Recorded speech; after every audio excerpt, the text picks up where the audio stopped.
Mi hija se fue a un crucero de 3 meses y me dejó con $10 sola en casa con cuentas por pagar. Cuando ella finalmente volvió, lo que acabó viendo la hizo gritar muy fuerte. No, no, esto no puede estar sucediendo. Mi nombre es Fátima Meneses. Tengo 72 años. Y el día que mi hija Lorena cerró la puerta de esta casa para irse a un crucero de 3 meses, dejándome sola con apenas $10 en la mano, fue el día en que algo dentro de mí se rompió para siempre. Pero no de la forma que ella esperaba. No me rompí hacia adentro, cayendo en pedazos sobre mí misma como una mujer derrotada. Me rompí hacia afuera. Y esa fractura se convertiría en la grieta por donde toda la verdad finalmente saldría a la luz. Recuerdo cada detalle de esa mañana. Era un sábado de septiembre. El cielo estaba claro, sin nubes, como si el mundo entero estuviera de buen humor menos yo. Lorena bajó las escaleras arrastrando su equipaje grande, ese de color rojo brillante que había comprado especialmente para el viaje. Iba vestida con ropa nueva, pantalones blancos, blusa de seda, zapatos caros. Llevaba el cabello recién arreglado en el salón, las uñas pintadas de un tono rosado que combinaba con su bolso. Se veía radiante, feliz, emocionada. Yo estaba sentada en la cocina, tomando mi café de la mañana, ese café que preparo desde hace más de 50 años de la misma forma, con la misma cuchara, en la misma taza blanca que mi difunto esposo me regaló cuando cumplimos 10 años de casados. Esa taza es uno de los pocos objetos que aún me conectan con tiempos mejores. Con días en que me sentía amada, necesaria, importante para alguien. Lorena entró a la cocina con prisa. Ni siquiera me miró a los ojos cuando empezó a hablar. Dejó caer su bolso sobre la mesa, sacó su teléfono, revisó algo en la pantalla, y entonces, sin levantar la vista, dijo: «Mamá, ya llamé al taxi. Llega en 5 minutos.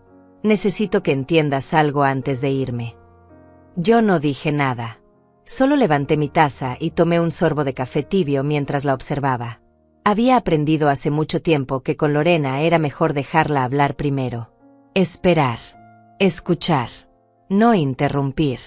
Porque cualquier cosa que yo dijera podía convertirse en una excusa perfecta para que ella explotara, me acusara de dramática, de exagerada, de no entender nada. Este viaje me costó una fortuna, continuó ella, ahora mirando hacia la ventana, como si le estuviera hablando al jardín y no a mí. Llevo meses planeándolo. Meses ahorrando. Sacrificándome. Y finalmente llegó el momento. 3 meses en el Caribe, mamá. 3 meses de descanso que me merezco después de todo lo que he trabajado. Asentí en silencio. Porque eso es lo que siempre hago. Asentir. Aceptar. Tragar todo lo que ella dice sin replicar. Sé que es mucho tiempo, siguió diciendo, ahora revisando su reflejo en la ventana, acomodándose un mechón de cabello detrás de la oreja. Pero necesito esto.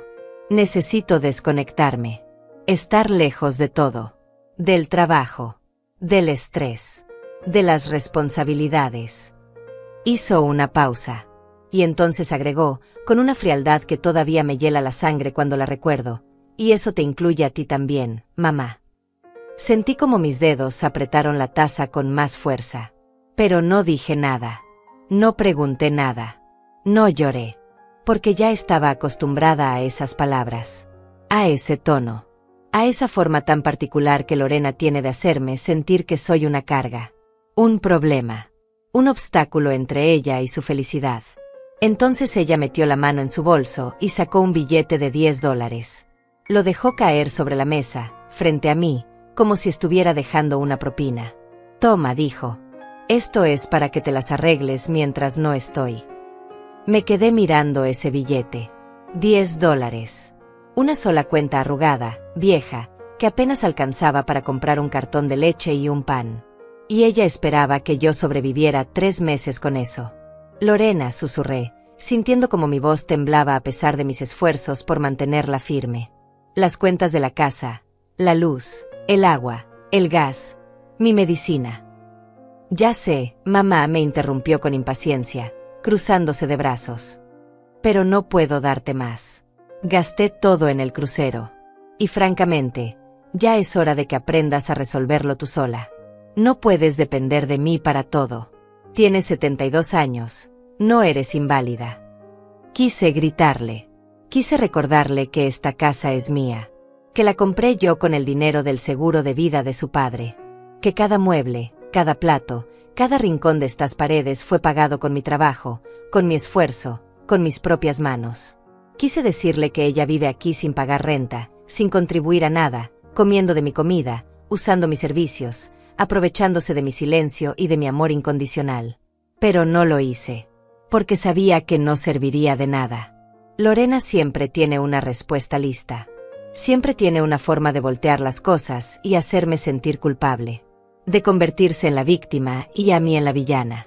Así que solo tomé el billete de $10 y lo sostuve entre mis dedos temblorosos, sintiendo el peso de la humillación caer sobre mis hombros como una losa de cemento. Bueno, dijo ella, mirando su reloj. El taxi ya debe estar afuera. Tomó su bolso, su equipaje, y se dirigió hacia la puerta. Yo me levanté despacio de la silla, con las rodillas rígidas y el cuerpo pesado, y la seguí hasta la entrada.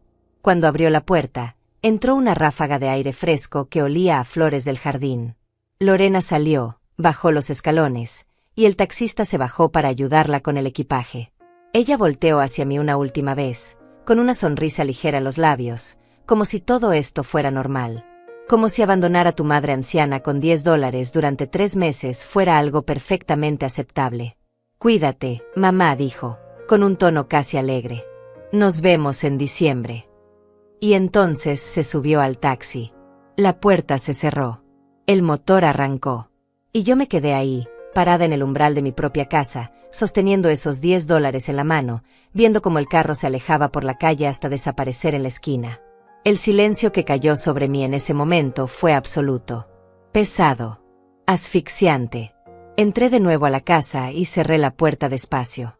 Mis pasos resonaron en el pasillo vacío. La sala estaba en silencio. La cocina estaba en silencio. Todo estaba en silencio. Excepto mi corazón, que latía con fuerza, bombeando algo que no era solo tristeza. Era rabia. Era dolor. Era una mezcla de emociones tan intensa que no sabía si quería llorar o gritar. Pero hice algo distinto. Caminé hasta la mesa del comedor, me senté, y coloqué el billete de $10 frente a mí. Lo miré fijamente durante varios minutos. Y mientras lo miraba, algo dentro de mí comenzó a cambiar. Una voz pequeña, enterrada bajo años de sumisión y silencio, comenzó a hablar. Y esa voz me dijo algo muy claro: esto no se va a quedar así. Lorena cree que puede irse tranquila. Cree que puede abandonarme y regresar en 3 meses como si nada hubiera pasado. Cree que voy a estar aquí, esperándola con una sonrisa, con la casa limpia, con la comida lista, como siempre he estado. Pero se equivoca. Porque esta vez, algo va a ser diferente. Esta vez, voy a hacer algo que nunca antes me había atrevido a hacer. Voy a defenderme. Voy a actuar. Y cuando ella regrese de ese crucero, bronceada y descansada, va a encontrar algo que jamás esperó. Algo que la va a hacer gritar. No voy a mentir. Los primeros días después de que Lorena se fue fueron los más difíciles de mi vida. Y eso es mucho decir, considerando que he enterrado a mi esposo, he pasado por enfermedades, he conocido la soledad más profunda. Pero esto era diferente. Esto no era el dolor de perder a alguien por circunstancias inevitables. Esto era el dolor de ser desechada por la única persona que debería amarme incondicionalmente. Me desperté el domingo por la mañana en una cama vacía, en una casa vacía, con un silencio tan denso que podía escuchar el zumbido de mis propios pensamientos. Me quedé acostada varios minutos, mirando el techo, sintiendo el peso de la realidad aplastándome el pecho. Lorena se había ido. Y yo estaba sola. Completamente sola. Me levanté despacio, con el cuerpo adolorido y la mente nublada. Fui al baño, me lavé la cara con agua fría, y me quedé mirando mi reflejo en el espejo. 72 años me devolvían la mirada. Arrugas profundas alrededor de los ojos. Cabello gris recogido en un moño desordenado. Ojeras oscuras bajo los párpados. Me veía cansada. Vieja. Invisible. Como una mujer que el mundo ya había olvidado. Bajé a la cocina y abrí la alacena. Había medio paquete de arroz, una lata de frijoles, 2 papas viejas, y un pedazo de pan duro. En el refrigerador, apenas quedaba un poco de leche, 2 huevos, y un trozo de queso envuelto en papel aluminio. Hice un cálculo rápido en mi cabeza. Si racionaba todo con cuidado, tal vez podría estirar esa comida por una semana. Tal vez 2, si comía muy poco. Pero después de eso, no sabía qué iba a hacer. Los $10 seguían sobre la mesa del comedor, exactamente donde los había dejado la noche anterior. Los tomé y los guardé en el bolsillo de mi bata. Esos $10 eran todo lo que tenía entre yo y el hambre. Entre yo y la desesperación total. Preparé un té simple y me senté frente a la ventana de la sala. Desde ahí podía ver la calle tranquila, las casas de los vecinos, el jardín descuidado del frente. Solía cuidar ese jardín con tanto cariño. Plantaba flores, podaba los arbustos, regaba cada mañana. Pero desde hace meses ya no tengo fuerzas para eso. Y Lorena nunca movió un dedo para ayudarme. Pensé en llamarla, tomar el teléfono y marcar su número. Decirle que cometió un error. Que $10 no son suficientes. Que necesito ayuda. Pero entonces recordé algo que ella me había dicho hace meses, durante una de nuestras tantas discusiones. Mamá, si me llamas durante el viaje, no voy a contestar. Necesito desconectarme de todo. No me busques a menos que sea una emergencia de vida o muerte. Y ahí estaba el problema. Para Lorena, que yo no tuviera comida no era una emergencia. Que yo no tuviera dinero para pagar las cuentas no era una emergencia. Que yo estuviera sola, asustada, abandonada, no era nada que mereciera su atención. Porque para ella, yo no era una prioridad. Nunca lo he sido. Esa tarde revisé el correo que había llegado durante la semana. 3 sobres blancos con ventanas transparentes. Los abrí con manos temblorosas. Cuenta de electricidad, $85. Cuenta de agua, $32. Cuenta de gas, $48. Total, $165. Todas con fecha de vencimiento en menos de 2 semanas. Sentí como el pánico empezaba a trepar por mi garganta. $165. Y yo tenía 10. ¿Qué iba a pasar cuando cortaran los servicios? ¿Cómo iba a vivir sin luz? ¿Sin agua? ¿Sin gas para cocinar? La casa se volvería inhabitable. Me volvería invisible incluso para mí misma. Coloqué las cuentas sobre la mesa, una al lado de la otra, y las observé durante largo rato. Y mientras las observaba, esa misma voz que había despertado el día anterior volvió a hablar dentro de mí. Pero esta vez no me decía que iba a defenderme. Esta vez me decía algo más específico. Más claro. Más peligroso. Registra esto, me dijo la voz. Registra cada detalle. Cada cuenta. Cada día de abandono. Cada momento de sufrimiento. Guarda las pruebas. Porque va a llegar el día en que las vas a necesitar. Me levanté de la silla, fui a mi habitación, y busqué en el cajón de mi mesita de noche. Ahí, debajo de unos pañuelos viejos y unas fotos antiguas, encontré un cuaderno pequeño de pastadura que había comprado hace años y nunca había usado. Lo saqué, lo limpié con la mano, y regresé a la mesa del comedor. Abrí el cuaderno en la primera página. Tomé un bolígrafo azul. Y escribí la primera línea. Sábado, 16 de septiembre. Lorena se fue a un crucero de 3 meses. Me dejó sola en casa con $10. Y entonces seguí escribiendo. Anoté la fecha exacta. La hora aproximada en que ella se fue. Las palabras que me dijo. El billete de $10. Las cuentas que habían llegado. Los alimentos que quedaban en la alacena. Todo. Cada detalle, por pequeño que fuera, quedó registrado en esas páginas con mi letra temblorosa pero firme. No sabía exactamente qué iba a hacer con esa información. No tenía un plan claro todavía. Pero algo en mi interior me decía que esto era importante. Que necesitaba pruebas. Que necesitaba un registro real, tangible, de lo que estaba sucediendo. Porque Lorena era muy hábil para distorsionar la realidad. Para cambiar las historias. Para hacerme quedar como la exagerada, la dramática, la que inventa problemas donde no los hay. Pero esta vez, no iba a poder hacerlo. Porque yo iba a tener pruebas. Iba a tener fechas. Iba a tener hechos. Y los hechos no mienten. Cerré el cuaderno y lo guardé en el cajón de la cocina, debajo de los manteles. Un lugar seguro donde Lorena nunca buscaría, en caso de que regresara antes de tiempo. Aunque sabía que eso no iba a pasar. Lorena estaba disfrutando demasiado su libertad como para pensar en mí. Esa noche, mientras estaba acostada en mi cama, mirando la oscuridad del techo, sentí algo extraño. No era solo tristeza. No era solo miedo. Era algo más profundo. Más poderoso. Era determinación. Una llama pequeña, casi invisible, pero que ardía con una intensidad que no había sentido en años. Lorena cree que puede hacer esto y salirse con la suya. Cree que puede abandonarme, humillarme, tratarme como si yo no importara, y luego regresar como si nada hubiera pasado. Cree que voy a estar aquí, esperándola con los brazos abiertos, perdonándola como siempre lo he hecho. Pero se equivoca.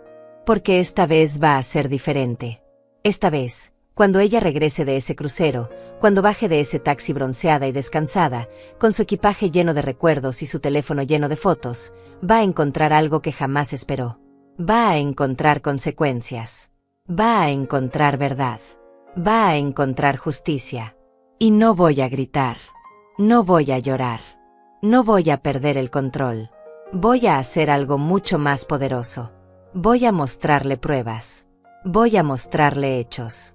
Voy a mostrarle lo que realmente pasó durante estos 3 meses mientras ella estaba disfrutando del sol y del mar sin pensar en mí ni una sola vez. Y cuando vea todo eso, cuando entienda la magnitud de lo que hizo, va a gritar. Va a intentar justificarse. Va a intentar manipular la situación. Pero ya no va a funcionar. Porque esta vez, el silencio se rompió. Y cuando el silencio de una madre se rompe después de toda una vida de aguantar, el ruido que hace es ensordecedor. Me dormí esa noche con el cuaderno en mi mente. Con la lista de cosas que necesitaba registrar.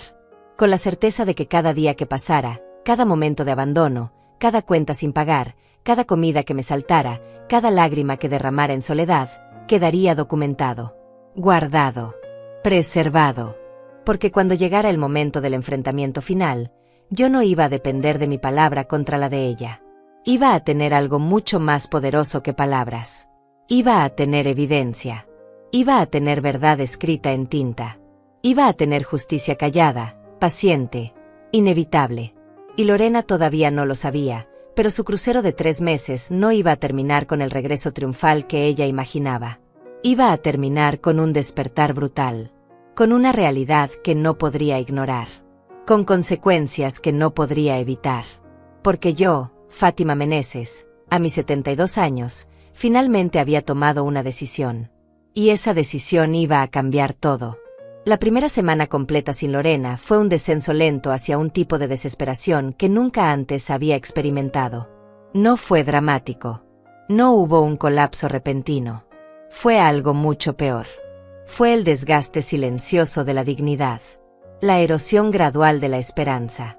El descubrimiento doloroso de que cuando ya no le importas a nadie, el mundo simplemente sigue girando sin ti. El lunes por la mañana me desperté con hambre. No había desayunado el domingo para ahorrar comida, así que el estómago me dolía. Me preparé medio huevo revuelto y un pedazo pequeño de pan tostado. Comí despacio, masticando cada bocado como si fuera el último.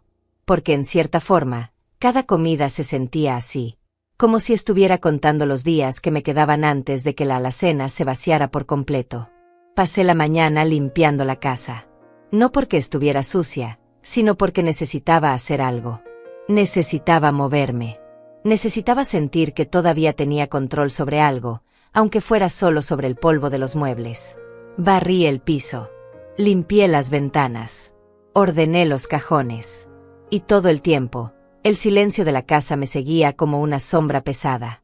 A mediodía, el teléfono sonó. Mi corazón dio un salto. Pensé que tal vez era Lorena. Que tal vez había cambiado de opinión. Que tal vez había recordado que tenía una madre anciana esperándola en casa. Corrí hacia el teléfono con una urgencia que ahora me avergüenza recordar. Contesté con voz ansiosa. Bueno.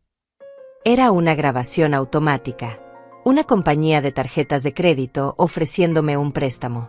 Colgué el teléfono y me quedé ahí parada, sintiendo como la decepción me atravesaba el pecho como una aguja fría. Lorena no iba a llamar. Tenía que aceptarlo. Ella había dicho que no quería que la molestaran. Y lo había dicho en serio. El martes, abrí el último cartón de leche. Estaba a punto de caducar, pero lo bebí de todas formas. No podía darme el lujo de desperdiciar nada. Calculé que los $10 que tenía alcanzaban para comprar tal vez 2 o 3 cosas básicas en el supermercado. Arroz, frijoles, tal vez un poco de pan. Pero si gastaba ese dinero ahora, no iba a tener absolutamente nada para las próximas semanas. Así que decidí esperar. Racionarme aún más. Comer menos. Sobrevivir con lo que quedaba. Ya había perdido peso en los últimos meses. Podía permitirme perder un poco más. El miércoles llegó otra carta. Esta vez era de la compañía de teléfono. $63. Fecha de vencimiento. En 10 días. La abrí con manos temblorosas y la agregué a la pila de cuentas sin pagar que crecía sobre la mesa del comedor. 4 cuentas ahora. $228 en total. Una cifra que para muchas personas tal vez no significaba mucho. Pero para mí, en ese momento, era una montaña imposible de escalar.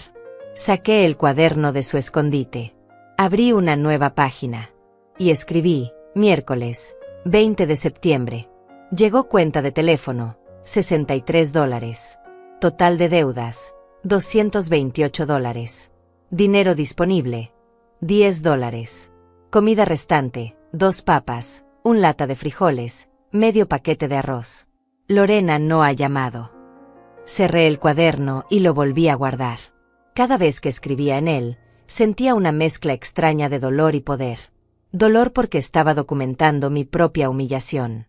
Poder porque sabía que estas palabras, estos números, estas fechas, iban a servir para algo. Todavía no sabía exactamente qué, pero algo dentro de mí me decía que esto no era en vano. El jueves intenté salir a caminar por el vecindario. Necesitaba aire fresco. Necesitaba ver algo más allá de estas 4 paredes. Me puse mi vestido más viejo, el que ya casi no uso porque está desgastado y tiene manchas que no salen ni con cloro. Pero ya no me importaba. Nadie me veía de todas formas. Me había vuelto invisible. Caminé despacio por la acera, sintiendo como las rodillas me dolían con cada paso. Pasé frente a la casa de los Valverde. Celia, la vecina, estaba regando su jardín. Me vio y levantó la mano para saludar. Yo le devolví el saludo con una sonrisa forzada y seguí caminando. No quería detenerme. No quería que me hiciera preguntas. No quería tener que explicar por qué estaba sola. ¿Por qué se veía tan descuidado mi jardín? ¿Por qué había adelgazado tanto? Cuando regresé a casa, me sentía exhausta. No había caminado más de 10 minutos, pero mi cuerpo ya no tenía fuerzas. Me senté en el sofá de la sala y cerré los ojos. Y por primera vez desde que Lorena se fue, lloré. Lloré sin ruido, con lágrimas silenciosas que resbalaban por mis mejillas y caían sobre mi regazo. Lloré por todo lo que había perdido. Por la hija que creí tener y que nunca existió. Por los años que dediqué a criarla, sacrificándome, dándole todo, creyendo que algún día ella me cuidaría como yo la cuidé a ella. Pero ese día nunca llegó. Y ahora estaba aquí, sola, hambrienta, asustada, sin saber cómo iba a sobrevivir los próximos 2 meses y medio. El viernes decidí revisar el resto de la casa en busca de algo que pudiera vender. Abrí cajones. Revisé armarios. Busqué entre cajas viejas. Encontré algunas joyas que mi esposo me había regalado hace décadas. Un collar de perlas. Un par de aretes de oro. Un anillo con una piedra pequeña. No valían mucho, pero tal vez podía conseguir algo de dinero por ellos. Pero entonces me detuve. Esas joyas eran todo lo que me quedaba de él. Los únicos recuerdos tangibles de un tiempo en que alguien me amaba. En que alguien me valoraba. ¿De verdad iba a venderlas para sobrevivir mientras mi hija disfrutaba de un crucero de lujo? Guardé las joyas de nuevo en su caja. No todavía. Si las cosas empeoraban más, tal vez. Pero no todavía. El sábado, exactamente una semana después de que Lorena se fue, me pesé en la báscula del baño. Había perdido 4 kilos. En una semana. 4 kilos que mi cuerpo ya no podía permitirse perder. Me veía demacrada. Pálida. Enferma. Pero no podía hacer nada al respecto. No tenía dinero para comprar comida. No tenía a nadie que me ayudara. Estaba completamente sola. Esa tarde me senté frente a la ventana de nuevo, mirando la calle vacía, y empecé a pensar en cómo había llegado hasta aquí. ¿En qué momento me convertí en esta mujer? ¿En qué momento permití que mi hija me tratara como si yo no valiera nada? ¿Por qué nunca dije que no? ¿Por qué nunca puse límites? ¿Por qué siempre justifiqué su comportamiento, su egoísmo, su crueldad?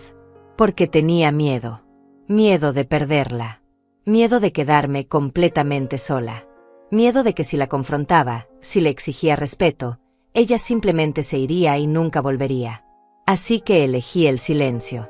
Elegí la sumisión. Elegí tragarme el dolor y fingir que todo estaba bien. Pero ahora me daba cuenta de que ese miedo me había destruido. Me había convertido en una sombra. En una mujer sin voz. Sin poder. Sin dignidad. Y lo peor de todo era que Lorena lo sabía. Sabía que yo nunca iba a enfrentarla. Sabía que podía tratarme como quisiera y yo siempre iba a perdonarla. Sabía que tenía todo el control. Pero ya no más. Saqué el cuaderno otra vez. Y en la página correspondiente al sábado, escribí algo diferente. No solo hechos. No solo números. Esta vez escribí algo personal. He pasado toda mi vida cuidando a Lorena. Le di todo. Mi tiempo. Mi dinero. Mi energía. Mi amor. Y ahora, cuando más la necesito, me abandonó como si yo fuera basura. Pero esto va a terminar. De una forma u otra, esto va a terminar. Cerré el cuaderno y lo guardé. Mi mano temblaba. Mi corazón latía rápido. Porque sabía que algo había cambiado dentro de mí. Algo fundamental. Algo irreversible. El domingo por la mañana, el segundo domingo sin Lorena, me desperté con un pensamiento claro en la mente. Si iba a sobrevivir esto, si iba a llegar hasta el final, si iba a tener la oportunidad de enfrentar a mi hija cuando regresara, necesitaba ser más inteligente. Más estratégica.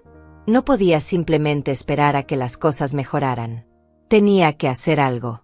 ¿Pero qué? ¿Qué podía hacer una mujer de 72 años, sin dinero, sin apoyo, sin nadie que la escuchara? Y entonces recordé algo. Años atrás, cuando mi esposo estaba vivo, él solía decir: Fátima, la gente subestima a las mujeres mayores. Creen que somos frágiles, indefensas. Pero esa es nuestra ventaja. Porque mientras ellos no nos toman en serio, nosotras podemos ver todo, entender todo. Y cuando llega el momento correcto, actuar. En ese momento no entendí lo que quiso decir. Pero ahora, sentada en mi cocina vacía, con el estómago gruñendo de hambre y el corazón lleno de una mezcla de dolor y determinación, finalmente lo comprendí. Lorena me había subestimado. Había asumido que yo era demasiado débil, demasiado vieja, demasiado sumisa para hacer algo. Había asumido que podía tratarme como quisiera sin consecuencias. Pero estaba equivocada. Y cuando regresara, iba a descubrirlo de la forma más dura posible. La segunda semana sin Lorena trajo consigo una claridad que no esperaba. No fue una revelación repentina ni un momento dramático de iluminación. Fue algo más sutil, más peligroso. Fue el momento en que dejé de ser una víctima pasiva y me convertí en algo diferente. En alguien que observa, que anota, que planea. El lunes por la mañana, cuando me desperté con el estómago vacío y el cuerpo débil, tomé una decisión. Ya no iba a desperdiciar energía sintiendo lástima por mí misma. Ya no iba a pasar horas llorando en silencio o preguntándome por qué mi hija me trataba así. En lugar de eso, iba a usar ese tiempo para algo más productivo. Iba a documentar todo. Absolutamente todo. Me levanté de la cama, fui directamente a la cocina, saqué el cuaderno de su escondite, y me senté a la mesa con un propósito renovado. Abrí una nueva página y empecé a escribir de forma más sistemática. Ya no solo fechas y cantidades. Ahora iba a crear un registro completo. Detallado. Irrefutable. Escribí: lunes, 25 de septiembre. Día 10 sin Lorena. Peso actual, 58 kilos. He perdido 4 kilos desde que se fue. Comida restante en la casa: un papa, media lata de frijoles, 3 cucharadas de arroz. Dinero en mano, $10, sin usar todavía.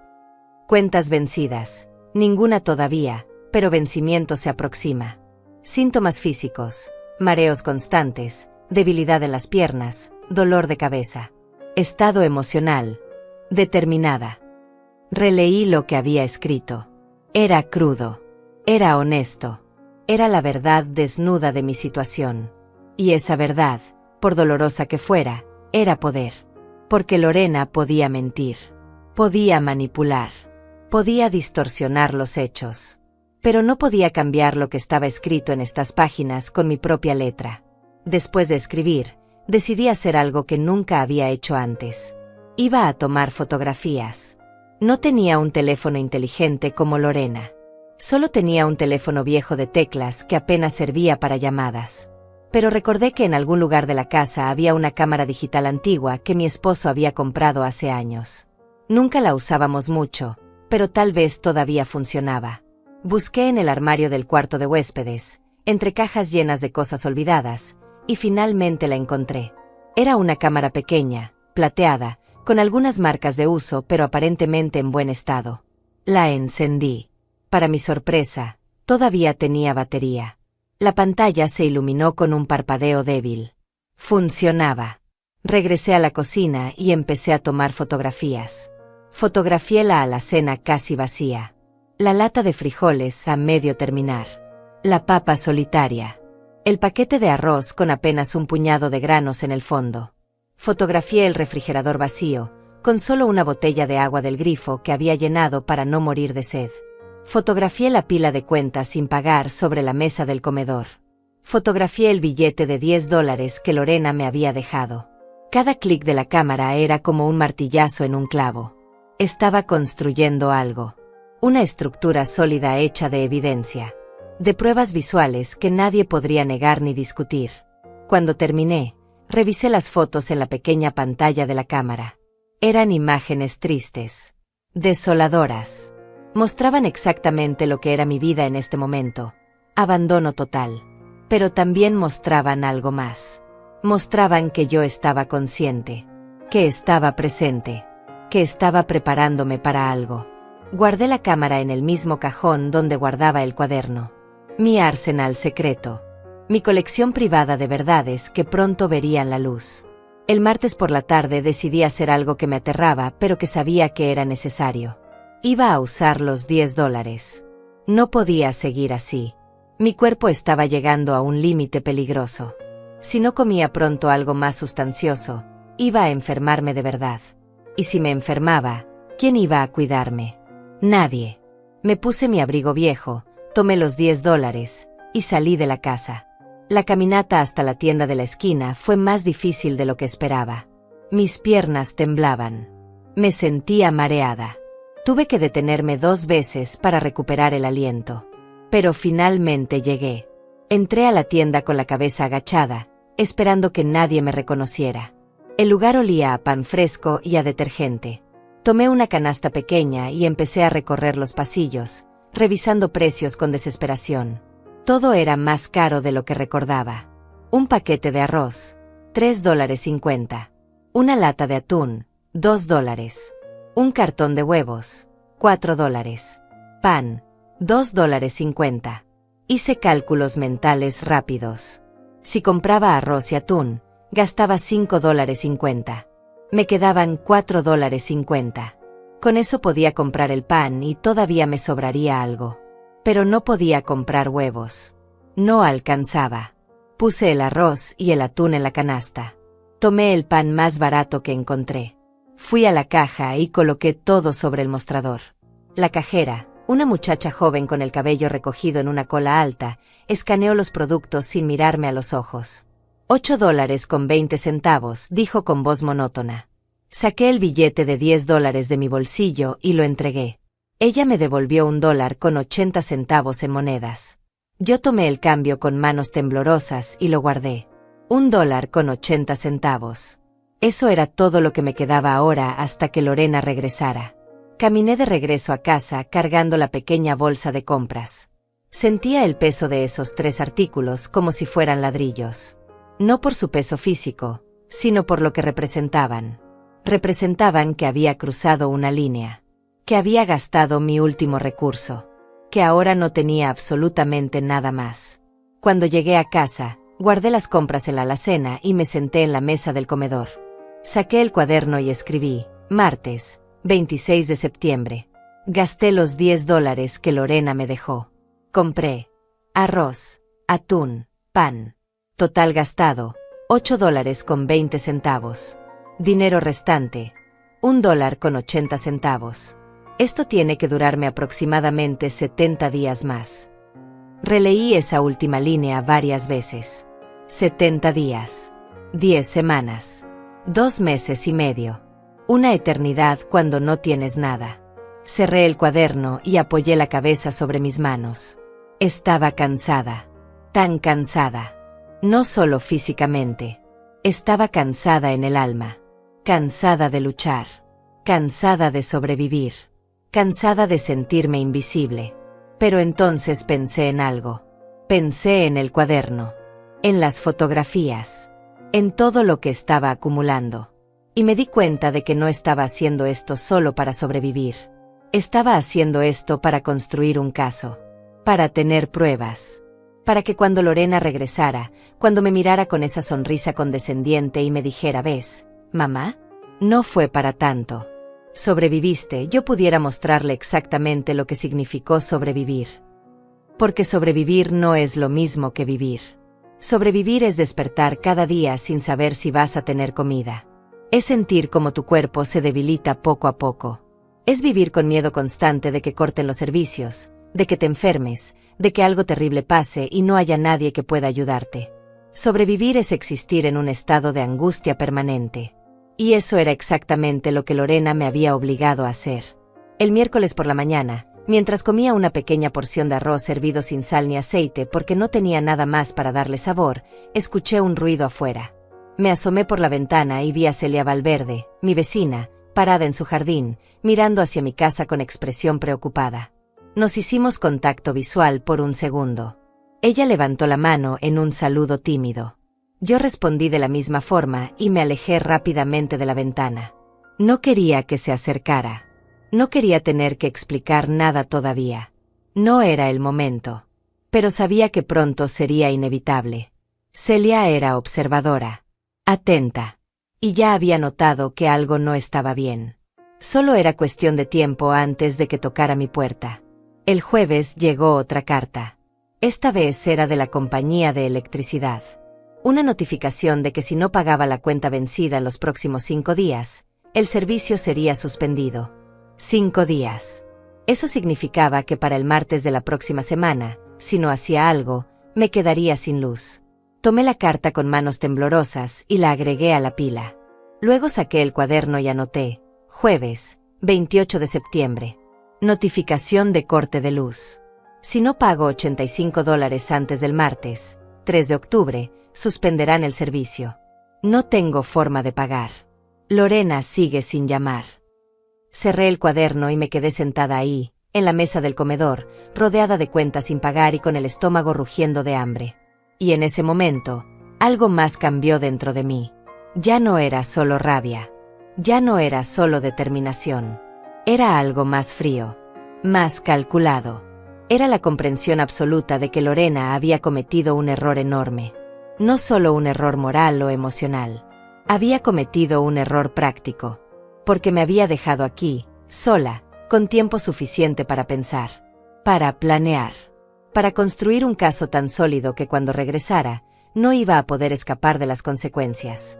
Y yo iba a asegurarme de que cada día de estos 3 meses quedara registrado. Cada momento de sufrimiento. Cada cuenta sin pagar. Cada comida que me saltaba. Cada noche que pasaba despierta por el miedo. Todo iba a quedar documentado con una precisión implacable. Porque cuando llegara el momento del ajuste de cuentas, yo no iba a depender de la memoria. No iba a depender de las emociones. Iba a depender de los hechos. Y los hechos, cuando están bien documentados, son imposibles de refutar. Lorena todavía no lo sabía, pero su crucero de lujo iba a costarle mucho más que el dinero que gastó en él. Iba a costarle su tranquilidad, su reputación y posiblemente, su libertad. El viernes por la noche, exactamente 2 semanas después de que Lorena se fue, me senté en la oscuridad de mi habitación con el cuaderno abierto sobre mi regazo. Había empezado a racionar incluso la luz. Apagaba todas las lámparas excepto una, y solo la encendía cuando era absolutamente necesario. Sabía que la cuenta de electricidad iba a llegar de todas formas, pero al menos mi conciencia estaba tranquila sabiendo que había intentado ahorrar. La luna entraba por la ventana, proyectando sombras largas sobre las paredes. En ese silencio pesado, empecé a escribir una nueva entrada. Pero esta vez no solo registré hechos. Esta vez escribí algo más profundo. He estado pensando en todas las veces que Lorena me hizo sentir culpable por existir. Todas las veces que me dijo que era una carga, que complicaba su vida, que necesitaba demasiado. Y yo siempre lo creí. Siempre pensé que tal vez tenía razón, que tal vez yo pedía demasiado, que tal vez mi sola presencia era un problema. Pero ahora me doy cuenta de que nunca pedí demasiado. Solo pedí lo mínimo que cualquier ser humano merece: respeto, dignidad, un poco de compasión. Y ni siquiera eso pudo darme. Cerré el cuaderno y lo sostuve contra mi pecho. Sentí como las lágrimas comenzaban a acumularse en mis ojos, pero esta vez no las dejé caer. Ya había llorado suficiente. Ahora era tiempo de otra cosa. Era tiempo de acción. El sábado por la mañana desperté con una idea clara. Necesitaba hacer un inventario completo de todo lo que estaba pasando. No solo de la comida o el dinero. Necesitaba documentar mi estado físico también. Porque si esto iba a convertirse en un caso real, necesitaba pruebas médicas. Me paré frente al espejo del baño y me observé con honestidad brutal. Mi rostro estaba demacrado. Los pómulos sobresalían más de lo normal. Las ojeras eran profundas y oscuras. Mi piel tenía un tono grisáceo, enfermizo. Me levanté la blusa y pude contar mis costillas. Podía ver la forma de mi clavícula de una manera que nunca antes había visto. Busqué en el botiquín del baño y encontré una libreta vieja donde mi esposo solía anotar sus medicamentos. La abrí en una página en blanco y empecé a escribir un registro médico casero. Sábado, 30 de septiembre. Peso, 57 kilos. Síntomas: mareos frecuentes, especialmente al levantarme. Debilidad muscular en piernas y brazos. Temblor en las manos. Dificultad para concentrarme. Palpitaciones ocasionales. Insomnio por ansiedad. Dolor de cabeza constante. Guardé la libreta junto al cuaderno principal. Ahora tenía 2 registros. Uno económico y emocional. Otro médico. Ambos pintaban el mismo cuadro: abandono sistemático con consecuencias reales y medibles. El domingo decidí hacer algo arriesgado. Iba a llamar a Lorena. Sabía que ella había dicho que no quería que la molestara, pero necesitaba intentarlo. Necesitaba tener un registro de que lo intenté, de que busqué ayuda, de que no me quedé callada completamente. Tomé el teléfono con manos temblorosas y marqué su número. El tono sonó 1 vez, 2 veces, 3 veces, 4, 5. Finalmente, entró el buzón de voz. Este es el buzón de Lorena Meneses. No puedo contestar ahora. Deja tu mensaje después del tono. Esperé el pitido. Y entonces hablé, con voz que intenté mantener firme pero que se quebraba en ciertos momentos. Lorena, soy yo. Tu mamá. Sé que dijiste que no querías que te llamara, pero necesito hablar contigo. Las cuentas están venciendo. No tengo dinero para pagarlas. Van a cortar la luz el martes. No tengo casi comida. Por favor, necesito que me llames. Por favor. Colgué el teléfono y me quedé ahí sentada, esperando. Esperé 1 hora. 2 horas. 3. El teléfono nunca sonó. Saqué el cuaderno y anoté: domingo, 1 de octubre. Llamé a Lorena. Dejé mensaje explicando la situación. No devolvió la llamada. Esa noche, mientras intentaba dormir con el estómago vacío y el cuerpo adolorido, pensé en todas las madres que probablemente estaban pasando por algo similar. Madres ancianas abandonadas por hijos ingratos. Madres que habían dado todo y ahora no recibían nada a cambio. Madres que sufrían en silencio porque tenían miedo o vergüenza de hablar. y me pregunté cuántas de ellas tenían la fuerza para hacer lo que yo estaba haciendo, para documentar, para resistir, para prepararse para un enfrentamiento que podría cambiar todo. El lunes amaneció con un cielo nublado que parecía reflejar perfectamente mi estado de ánimo. Me levanté temprano, a pesar de que había dormido muy poco.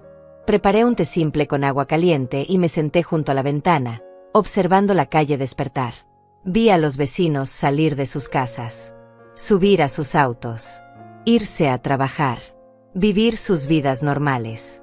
Y yo aquí, atrapada en esta pesadilla de la que no podía escapar. Pero entonces recordé algo importante. No estaba solo intentando sobrevivir. Estaba construyendo algo. Cada día que pasaba, cada entrada en el cuaderno, cada fotografía que tomaba, era un ladrillo más en una estructura que eventualmente se convertiría en un muro imposible de derribar. Lorena había cometido un error garrafal. Me había dado tiempo. Tiempo para pensar. Tiempo para planear.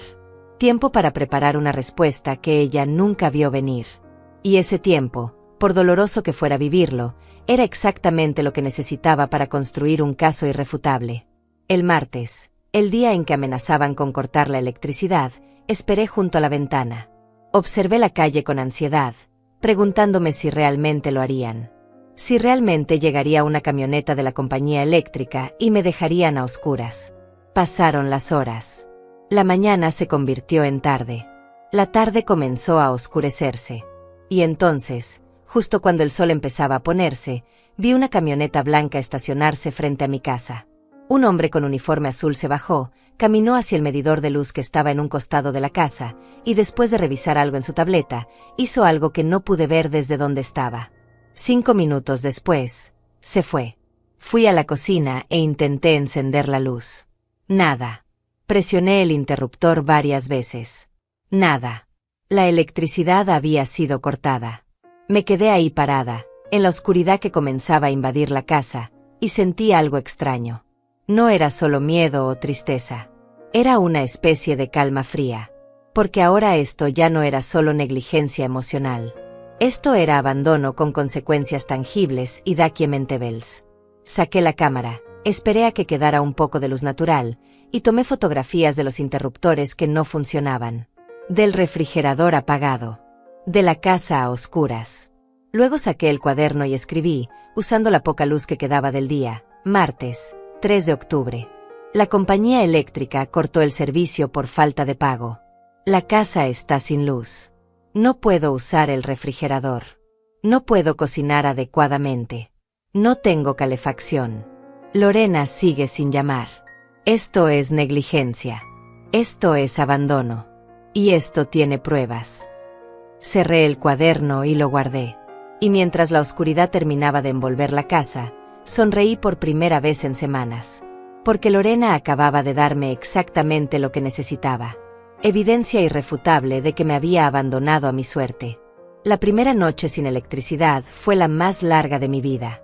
No por la oscuridad en sí, sino por todo lo que esa oscuridad representaba.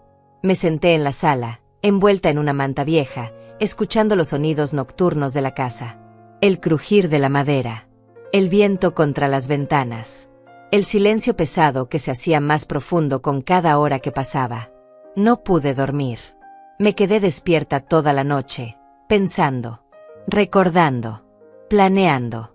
Y cuando finalmente amaneció el miércoles, con la luz gris del alba filtrándose por las cortinas, supe que había llegado a un punto sin retorno. Ya no podía seguir así. Ya no podía simplemente esperar a que los 3 meses pasaran. Algo tenía que cambiar. Me levanté de la cama con el cuerpo adolorido y la mente clara. Fui a la cocina y preparé el último poco de arroz que me quedaba. Lo comí frío, sin poder calentarlo, masticando despacio mientras miraba por la ventana. El vecindario estaba despertando. La gente salía a sus jardines. Los niños esperaban el autobús escolar. La vida continuaba normal para todos excepto para mí. Y entonces, como si el universo hubiera escuchado mis pensamientos, vi algo que cambiaría todo. Celia Valverde estaba parada en su jardín, pero no estaba regando las plantas como de costumbre. Estaba mirando hacia mi casa con expresión preocupada. Muy preocupada. Y entonces, para mi sorpresa, Empezó a caminar hacia mi puerta. Mi primer instinto fue esconderme. Fingir que no estaba en casa. Evitar las preguntas que sabía que vendrían. Pero algo me detuvo. Esa misma voz que me había dicho que documentara todo, que registrara cada detalle, ahora me decía algo diferente. Me decía que dejara entrar a Celia. Que esta era la oportunidad que había estado esperando sin saberlo. Escuché el timbre sonar. Una vez. 2 veces. Respiré profundo, me arreglé un poco el cabello con las manos, y fui a abrir la puerta. Celia estaba ahí, con una canasta en las manos y una expresión en el rostro que era mitad preocupación, mitad determinación. Nos miramos en silencio por un momento. Y en ese momento, vi algo en sus ojos que no esperaba ver. No era lástima. Era comprensión. Como si ella supiera, sin que yo tuviera que decir una palabra, que algo terrible estaba pasando. Fátima, dijo suavemente. Perdona que te moleste, pero necesito hablar contigo. Asentí sin decir nada y le hice una seña para que entrara. Ella pasó y yo cerré la puerta detrás de nosotros. Caminamos hacia la sala y nos sentamos. Celia dejó la canasta sobre la mesa de centro. Pude ver que contenía algunas frutas, un pan, y lo que parecía ser un recipiente con comida casera. He estado observando tu casa las últimas semanas, dijo Celia, yendo directo al punto. Y he notado cosas. Tu jardín está descuidado, algo que nunca había visto antes. No ha salido casi nada. Has perdido mucho peso. Y ayer vi que vinieron a cortar tu electricidad. Sentí como las lágrimas comenzaban a acumularse en mis ojos, pero las contuve. No quería llorar. No todavía. Fátima, continuó Celia, inclinándose hacia adelante. ¿Dónde está Lorena? Esa pregunta simple, directa, honesta, rompió algo dentro de mí. Todas las semanas de silencio, de vergüenza, de intentar mantener las apariencias, se derrumbaron en un instante. Y antes de que pudiera detenerme, las palabras empezaron a salir. Se fue, susurré. Se fue a un crucero por 3 meses. Me dejó sola con $10. $10, Celia. Para 3 meses. Vi cómo los ojos de Celia se abrían con sorpresa y luego con algo más oscuro. Indignación. Rabia contenida. $10, repitió, como si no pudiera creer lo que estaba escuchando. ¿Para 3 meses? ¿Y las cuentas? ¿La comida? ¿Tus medicinas? No hay nada, dije, y ahora las lágrimas sí comenzaron a caer. No tengo nada. Gasté los $10 en arroz y atún. Ya casi se acabó. Cortaron la luz ayer. El agua va a ser la siguiente. ¿Y Lorena? Lorena no contesta mis llamadas. No le importa. Celia se quedó en silencio por un largo momento, procesando todo lo que acababa de escuchar. Pude ver cómo sus manos se cerraban en puños sobre su regazo, cómo su mandíbula se tensaba. Y entonces dijo algo que jamás olvidaré. Fátima, esto no es negligencia común. Esto es abandono de una persona mayor. Y es ilegal. Levanté la vista hacia ella, sorprendida. ¿Ilegal? Sí, dijo Celia con firmeza. Tengo una prima que es trabajadora social. He escuchado casos como este. Cuando un familiar abandona a una persona mayor, dejándola sin recursos, sin cuidado, sin forma de sobrevivir, eso tiene nombre. Y tiene consecuencias legales. Sentí como algo cambiaba en mi pecho. Una chispa de esperanza. De posibilidad. De justicia. Pero necesitas pruebas, continuó Celia. Necesitas poder demostrar que esto está pasando. Que no son solo palabras. ¿Tienes algo? ¿Recibos? ¿Mensajes? Algo que demuestre que Lorena te abandonó. Me quedé en silencio por un momento. Y entonces, lentamente, me levanté y fui a la cocina. Saqué el cuaderno de su escondite. Saqué la cámara con las fotografías. Saqué la libreta con mis registros médicos. Regresé a la sala y coloqué todo sobre la mesa de centro, frente a Celia. Tengo esto, dije suavemente. He estado registrando todo desde el primer día. Vi cómo los ojos de Celia se abrían aún más mientras tomaba el cuaderno y comenzaba a hojearlo. Leía las entradas en silencio, pasando páginas despacio. Luego tomó la cámara y revisó las fotografías. y finalmente, leyó mis registros médicos. Cuando terminó, levantó la vista hacia mí con una expresión que era mitad asombro, mitad respeto profundo. Fátima, dijo con voz temblorosa. Esto es exactamente lo que se necesita. Tienes fechas. Tienes números. Tienes evidencia visual. Tienes un registro médico de cómo esto te ha afectado físicamente. Esto es un caso sólido. ¿Un caso?, pregunté, sintiendo como mi corazón comenzaba a latir más rápido. Sí, dijo Celia, cerrando el cuaderno con cuidado. Esto es suficiente para presentar una denuncia formal. Para que las autoridades intervengan. Para que Lorena enfrente las consecuencias de lo que está haciendo. Me senté de nuevo, sintiendo como las piernas me temblaban. Consecuencias. Autoridades. Denuncia formal. Esas palabras sonaban grandes. Pesadas. Reales. Tengo un conocido, dijo Celia después de un momento. Un abogado que se especializa en casos de derecho familiar y protección de personas mayores. Se llama Javier Serrano. Es buena persona. Honesto. Y no cobra consulta inicial. ¿Me dejarías contactarlo? ¿Mostrarle esto? Miré el cuaderno sobre la mesa. Todas esas páginas llenas de dolor. De hambre. De abandono. De verdad cruda y honesta. Y me di cuenta de que este era el momento que había estado esperando sin saberlo. El momento en que mi sufrimiento silencioso se convertiría en algo más. En algo con peso. Con poder. Con consecuencias. Sí, dije finalmente, con voz firme. Sí, por favor. Quiero hablar con él. Celia asintió y tomó su teléfono. Marcó un número y esperó. Después de unos segundos, alguien contestó. ¿Javier? Soy Celia Valverde. Necesito tu ayuda con algo urgente. Es sobre una vecina mía. Una señora mayor que ha sido abandonada por su hija. Sí, tiene pruebas. Muchas pruebas. ¿Podrías venir hoy? Es serio. Escuchó la respuesta y asintió. Perfecto. Te mando la dirección. Gracias, Javier. Colgó el teléfono y me miró con una pequeña sonrisa. Viene en 2 horas. Va a revisar todo. Y entonces vamos a decidir qué hacer. Me quedé ahí sentada, procesando todo lo que acababa de pasar. En menos de 1 hora, mi situación había cambiado completamente. Ya no estaba sola. Ya no era solo una mujer anciana sufriendo en silencio. Ahora tenía a alguien de mi lado. Tenía pruebas. Y pronto, tendría a un abogado. Celia se levantó y me dio un abrazo suave pero firme. No estás sola, Fátima susurró. Ya no estás sola. Y cuando se separó, vi algo en sus ojos que no había visto en semanas. Esperanza. Justicia.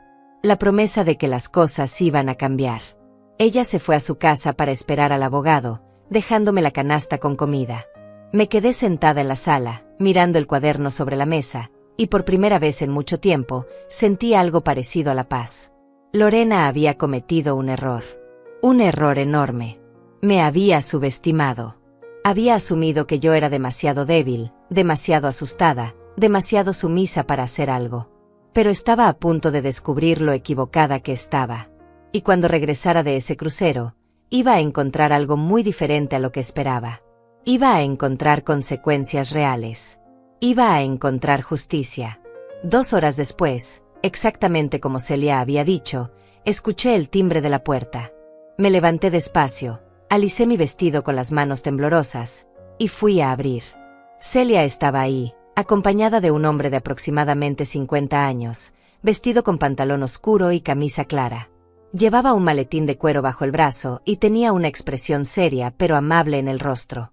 Fátima, dijo Celia suavemente. Él es el doctor Javier Serrano, el abogado del que te hablé. Javier extendió su mano y yo la estreché con timidez. Su apretón era firme pero gentil. Mucho gusto, señora Meneses. Celia me ha contado un poco sobre su situación. Podemos pasar. Asentí y los dejé entrar. Caminamos hasta la sala y nos sentamos.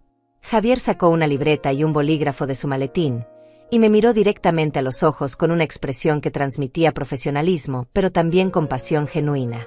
Señora Meneses, comenzó.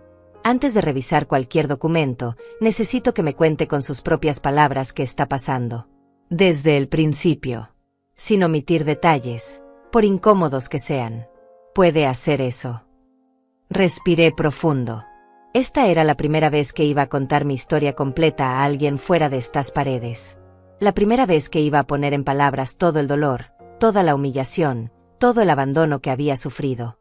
Y no sabía si iba a poder hacerlo sin derrumbarme. Pero tenía que intentarlo. Mi hija Lorena, comencé con voz temblorosa, se fue de viaje hace 3 semanas. Un crucero por el Caribe. 3 meses completos. Cuando se fue, me dejó $10. Solo $10. Me dijo que tenía que aprender a arreglármela sola, que ya era hora de que dejara de depender de ella. Javier anotaba mientras yo hablaba, sin interrumpir. Esta es mi casa, continué.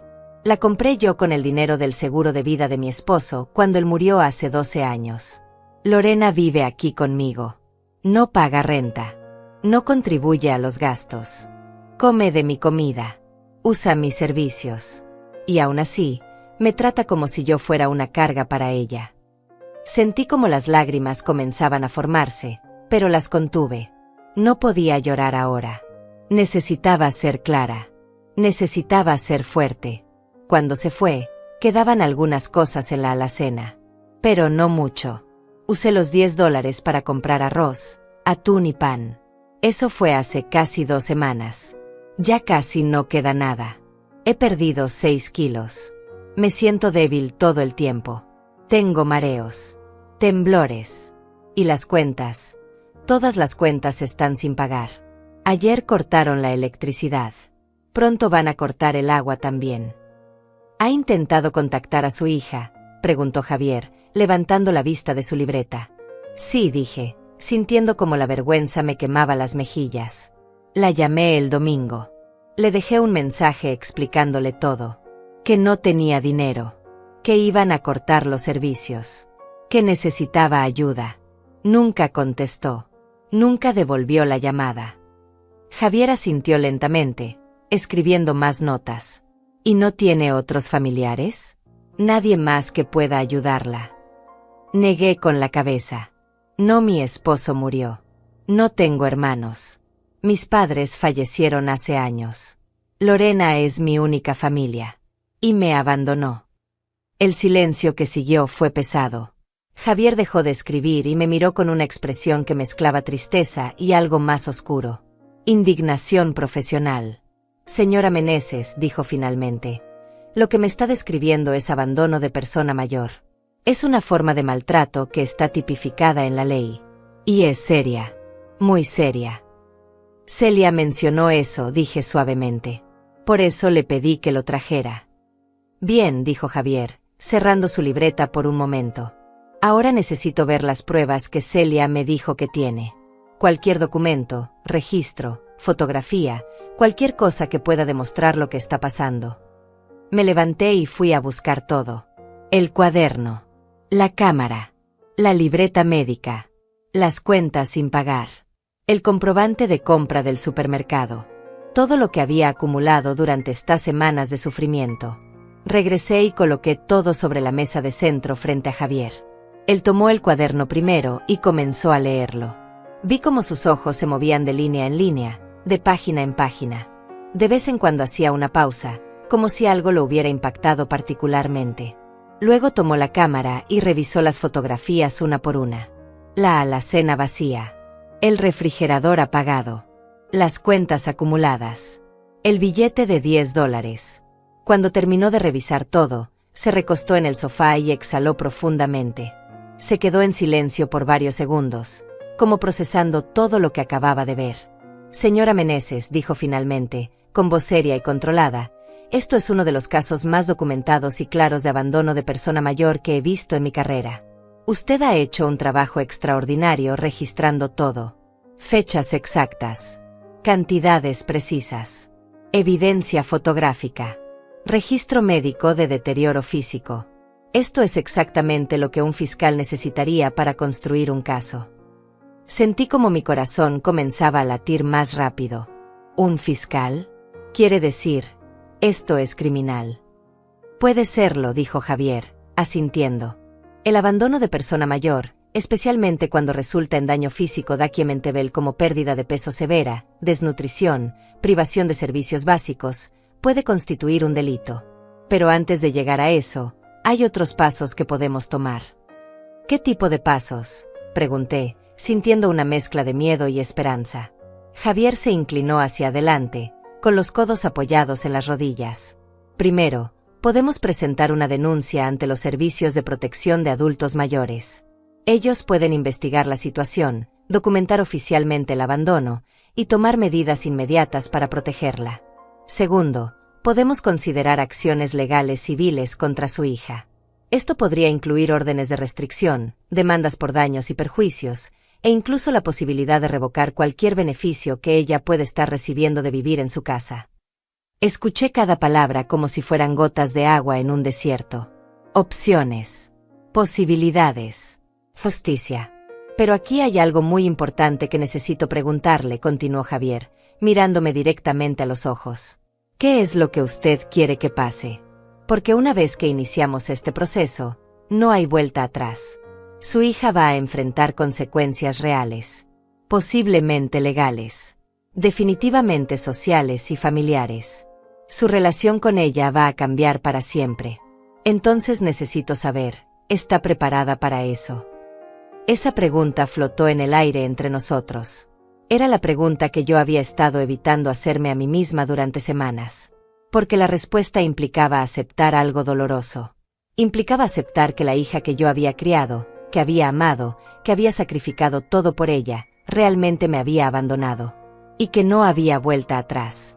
Pero ya no podía seguir mintiendo. Ya no podía seguir protegiendo a alguien que no me protegía a mí. Sí, dije finalmente, con voz firme. Estoy preparada. Porque lo que Lorena me hizo no está bien. Y si yo no digo nada, si yo no hago nada, ella va a creer que puede salirse con la suya. Va a creer que puede tratar a las personas así sin consecuencias. Y tal vez la próxima vez lo haga con alguien más. Con alguien que no tenga la fuerza que yo he encontrado para documentar todo esto. Vi cómo algo cambiaba en la expresión de Javier. Respeto. Admiración incluso. Entonces vamos a proceder, dijo, abriendo su maletín y sacando varios documentos. Lo primero que vamos a hacer es presentar un reporte formal ante servicios sociales. Voy a necesitar que firme algunos documentos dándome autorización para actuar en su nombre. También voy a tomar copias de todo lo que me ha mostrado. El cuaderno, las fotografías, todo. Asentí. Haga lo que sea necesario. Durante la siguiente hora, Javier me explicó cada documento antes de que lo firmara. Me habló sobre mis derechos. Sobre las opciones legales disponibles. Sobre lo que podía esperar en los próximos días y semanas. Y mientras hablaba, sentí como algo pesado se levantaba de mis hombros.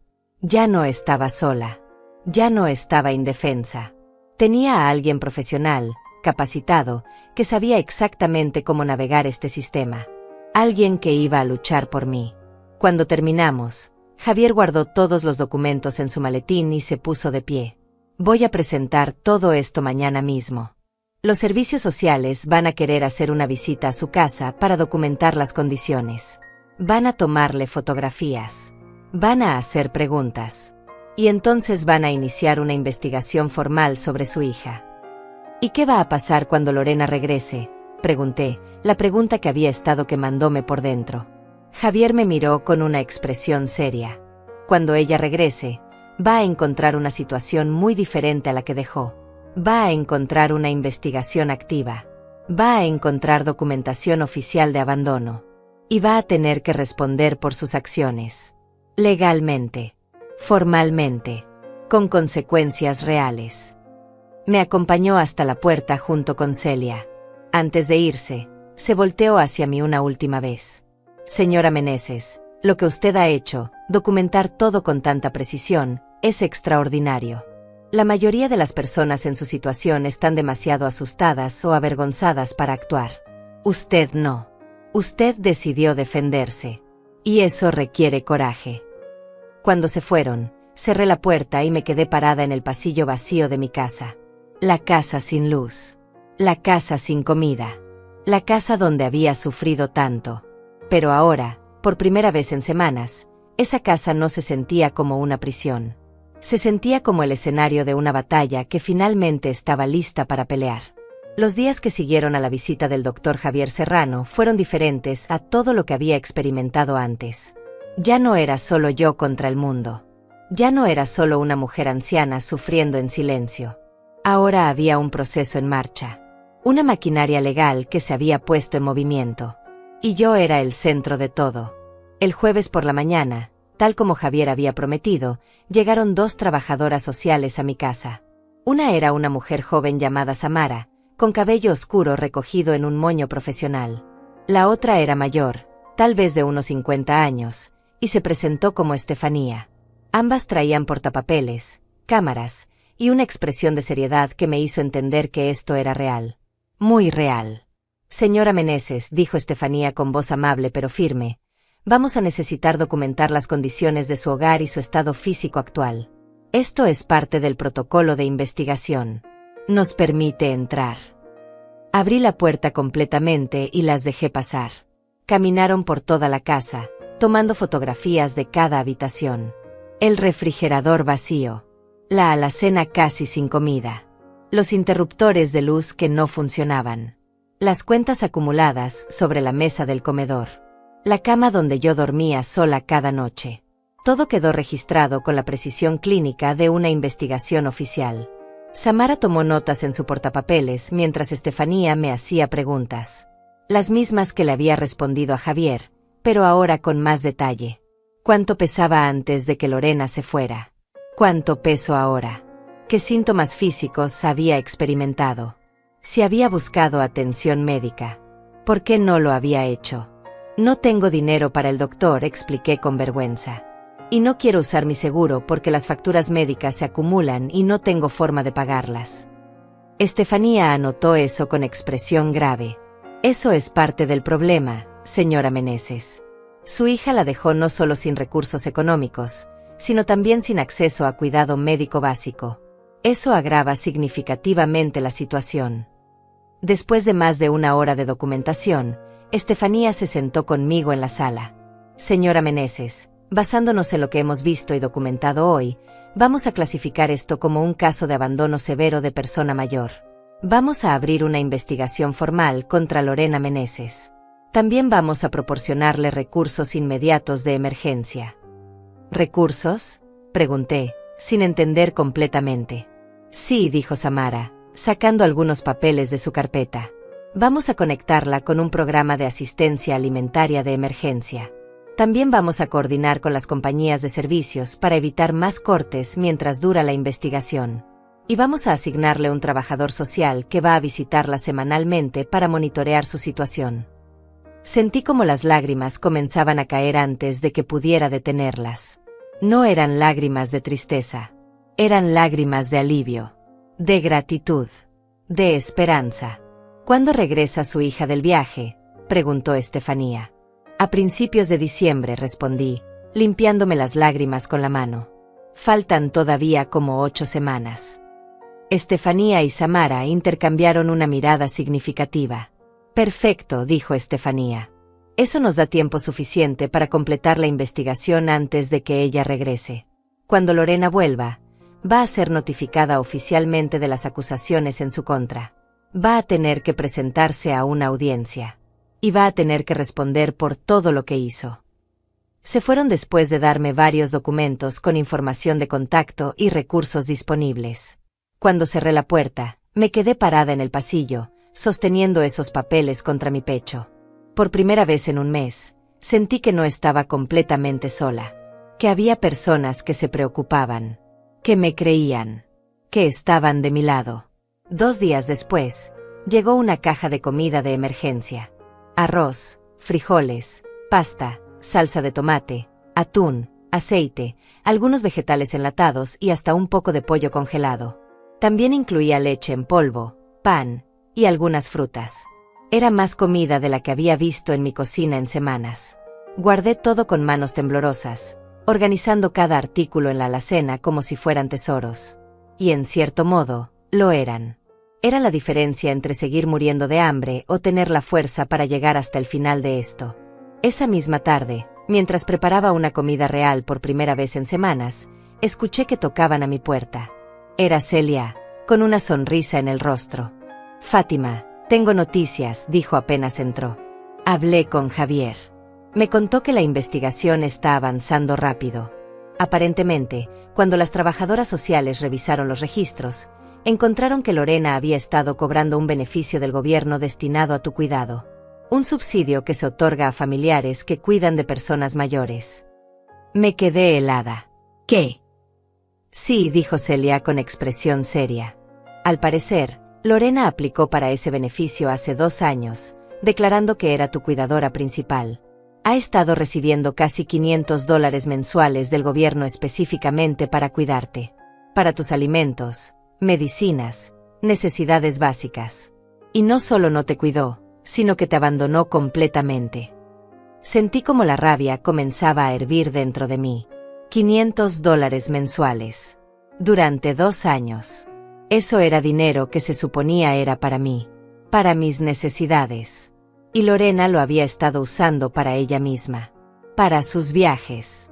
Para sus lujos. Mientras yo pasaba hambre. Eso es fraude, dije con voz temblorosa. Eso es robo. Exactamente, dijo Celia. Y ahora es parte de la investigación.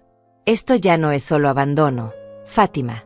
Ahora también hay fraude de beneficios gubernamentales involucrado. Las consecuencias para Lorena van a ser mucho más serias de lo que pensábamos. Esa noche, mientras estaba acostada en mi cama, no pude dormir. No por miedo o ansiedad esta vez, sino porque mi mente no dejaba de procesar todo lo que estaba sucediendo. La investigación. El fraude. Las pruebas que se acumulaban. Las consecuencias que se acercaban como una tormenta inevitable. Lorena había jugado conmigo durante años. Me había manipulado.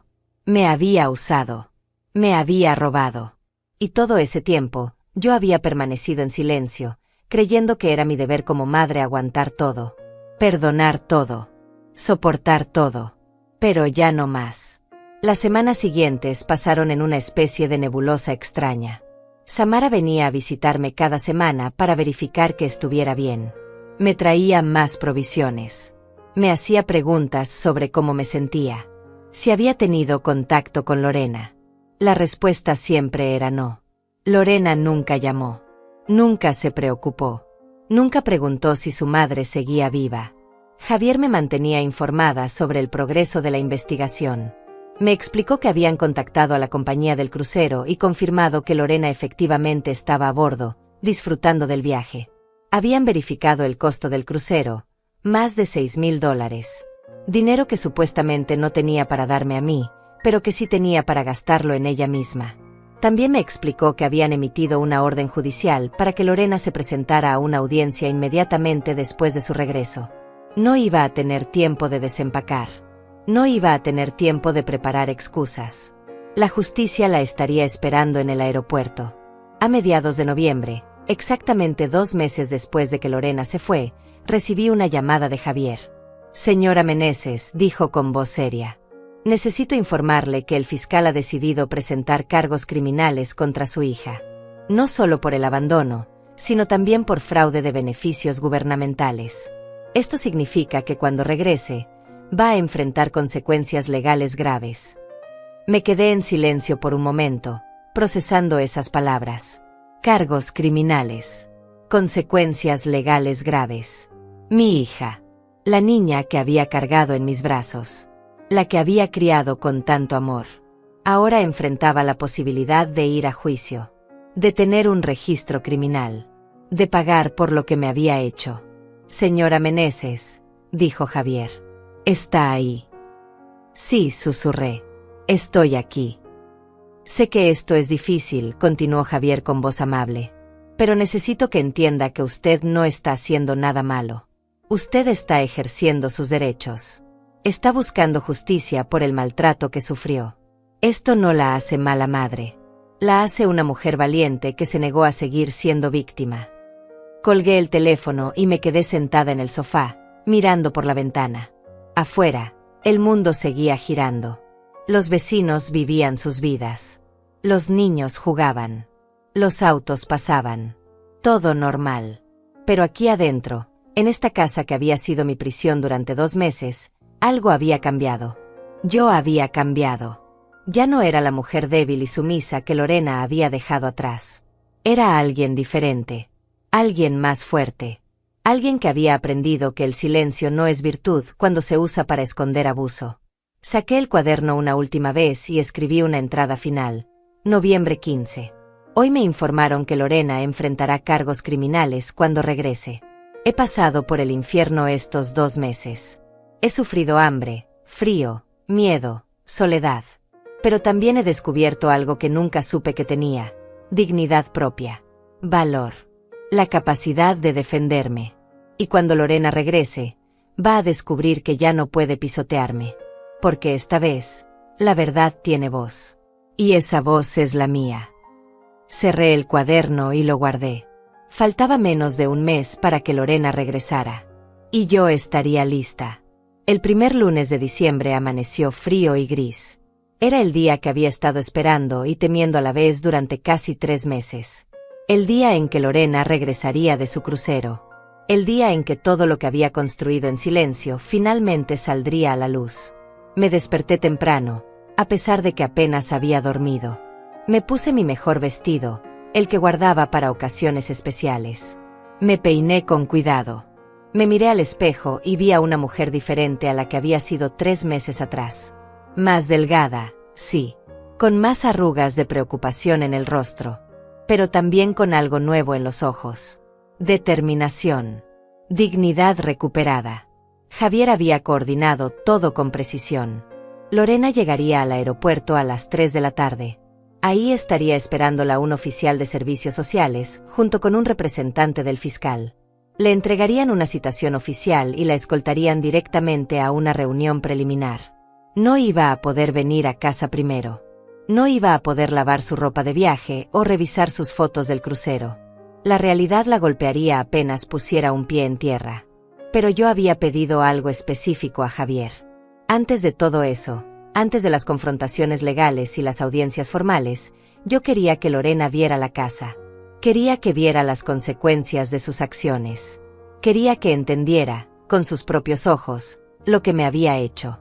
Así que a las 10 de la mañana, Javier llegó a mi casa acompañado de Estefanía, la trabajadora social.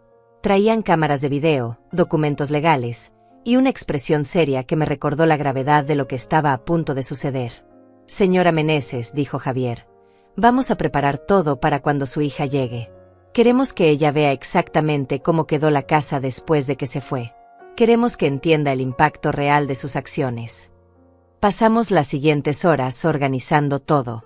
No limpiamos nada. No arreglamos nada. Dejamos la casa exactamente como había estado durante las peores semanas. Las cuentas sin pagar apiladas sobre la mesa. El refrigerador que ahora funcionaba pero que había estado apagado por semanas.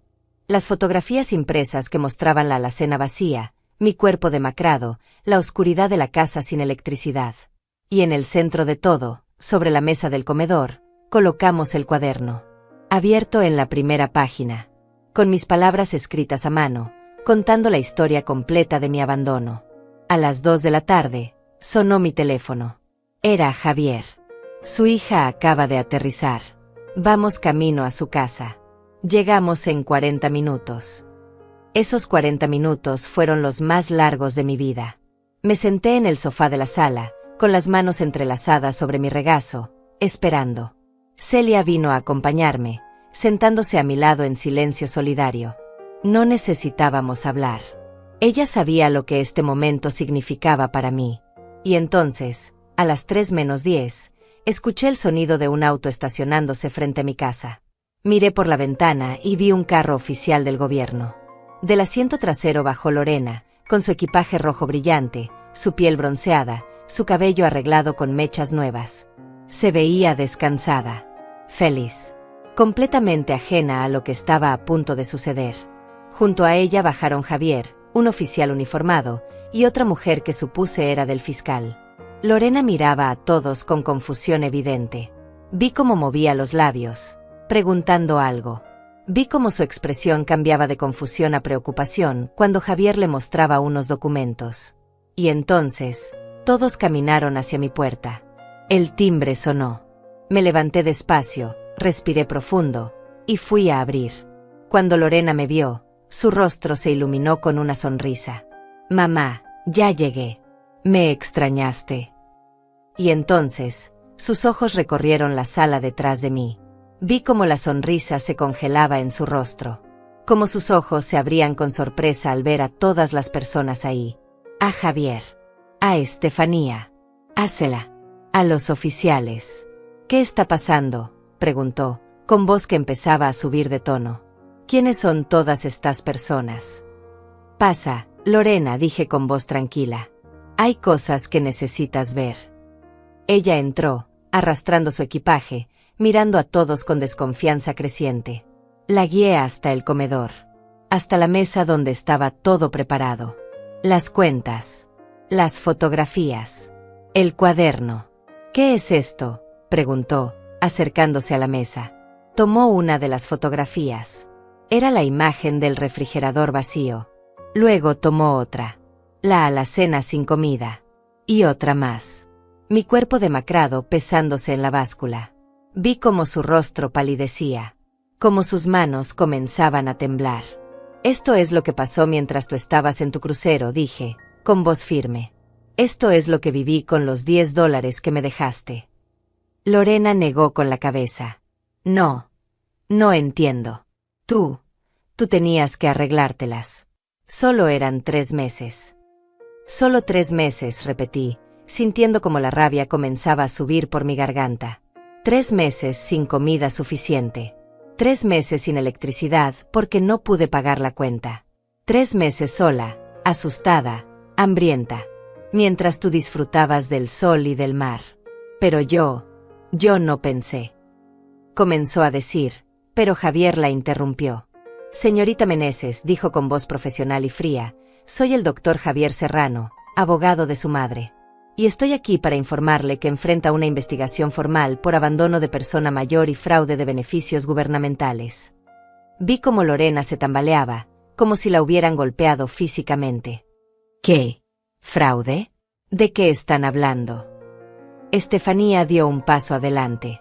«Durante los últimos 2 años, usted ha estado cobrando un subsidio del gobierno destinado al cuidado de su madre. $500 mensuales. Dinero que debía usarse para sus necesidades básicas. ¿Dónde está ese dinero, señorita Meneses?». Lorena abrió la boca, pero no salió ningún sonido. Sus ojos se movían frenéticamente entre todos los presentes, buscando una salida, una explicación, una forma de manipular la situación como siempre había hecho. Pero esta vez no había salida. Yo lo usaba para la casa», mintió débilmente. «Para los gastos». «Tenemos pruebas de que eso no es cierto», dijo Javier, abriendo su maletín y sacando documentos. «Tenemos registros bancarios que muestran que ese dinero iba directamente a su cuenta personal. Tenemos comprobantes de compras de lujo, de viajes, de restaurantes caros, mientras su madre pasaba hambre». Lorena tomó el cuaderno de la mesa con manos temblorosas.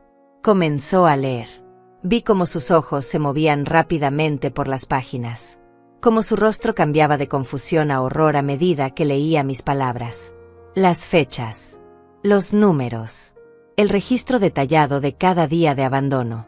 «No», susurró. «No, esto no puede estar pasando». Y entonces sus ojos se encontraron con los míos. Y en ese momento, vi algo que nunca había visto antes en el rostro de mi hija. Miedo. Verdadero miedo. Porque finalmente entendía que no iba a poder salirse con la suya. Que las consecuencias eran reales. Que su madre ya no era la mujer débil y sumisa que había dejado atrás. «Mamá», dijo con voz quebrada, «no entiendes. Yo necesitaba ese viaje. Estaba estresada. Necesitaba descansar. Y yo necesitaba comer», dije con voz tranquila pero firme. «Necesitaba luz. Necesitaba agua. Necesitaba medicinas. Necesitaba a mi hija. Pero no te importó. Señorita Meneses, interrumpió el oficial, dando un paso adelante, está citada a una audiencia preliminar este viernes a las 9 de la mañana. Allí se le informarán formalmente los cargos en su contra. También se le notifica que tiene prohibido contactar a su madre fuera de presencia legal. Cualquier intento de intimidación, manipulación o contacto no autorizado será considerado obstrucción de la justicia. Vi cómo las lágrimas comenzaban a caer por las mejillas de Lorena. Mamá, por favor. No puedes hacerme esto. Soy tu hija. Exactamente, dije, sintiendo como mi propia voz se quebraba. Eres mi hija. Y aún así, me abandonaste. Me trataste como basura. Me dejaste morir de hambre. ¿Y ahora me pides compasión? ¿Ahora me pides que te proteja? Como siempre lo he hecho. Como siempre lo hice mientras tú me pisoteabas. Negué con la cabeza. No más, Lorena. Esta vez no. Esta vez vas a enfrentar las consecuencias de tus acciones. Lorena intentó acercarse a mí, pero el oficial se interpuso. Necesita irse ahora, señorita Meneses. Tome su equipaje y váyase. Recibirá la notificación formal en los próximos días. La vi caminar hacia la puerta, arrastrando su equipaje rojo, con los hombros caídos y el rostro mojado de lágrimas. Se volteó una última vez hacia mí. Mamá. Susurró. Pero yo no respondí. Solo la miré en silencio mientras salía de mi casa. Tal vez por última vez. Cuando la puerta se cerró, el silencio que quedó fue diferente al silencio de los últimos 3 meses. No era el silencio del abandono. Era el silencio de la justicia cumplida. De la dignidad recuperada. De una verdad que finalmente había sido escuchada. Javier puso su mano en mi hombro suavemente. Lo hizo muy bien, señora Meneses. Fue muy valiente. Miré el cuaderno sobre la mesa. Todas esas páginas llenas de dolor que ahora se habían convertido en el instrumento de mi liberación. Y pensé en todas las madres que sufren en silencio. En todas las mujeres mayores que son maltratadas por sus propios hijos y nunca encuentran la fuerza para hablar. No fui valiente, dije suavemente. Solo decidí que mi vida valía la pena pelear por ella. Las semanas siguientes trajeron audiencias, declaraciones, más documentación. El caso contra Lorena avanzó con la fuerza implacable de la verdad respaldada por pruebas. Al final, enfrentó cargos criminales, tuvo que devolver todo el dinero del subsidio fraudulento y fue sentenciada a servicio comunitario, además de una orden judicial que le prohibía acercarse a mí sin supervisión. Perdió el privilegio de vivir en mi casa. Perdió el control que había tenido sobre mi vida durante años. Y más importante, perdió la capacidad de hacerme daño nunca más. Yo recuperé mi casa, mi paz, mi dignidad. Y aunque la relación con mi hija quedó rota, posiblemente para siempre, aprendí algo valioso. Aprendí que el amor materno no significa aceptar el abuso, que perdonar no significa olvidar, que la compasión no debe confundirse con ser el felpudo de nadie. Y aprendí que nunca es demasiado tarde para encontrar tu voz, para defenderte, para decir, esto no está bien. Y no voy a permitirlo más. Tengo 72 años. Y finalmente, por primera vez en mucho tiempo, me siento libre.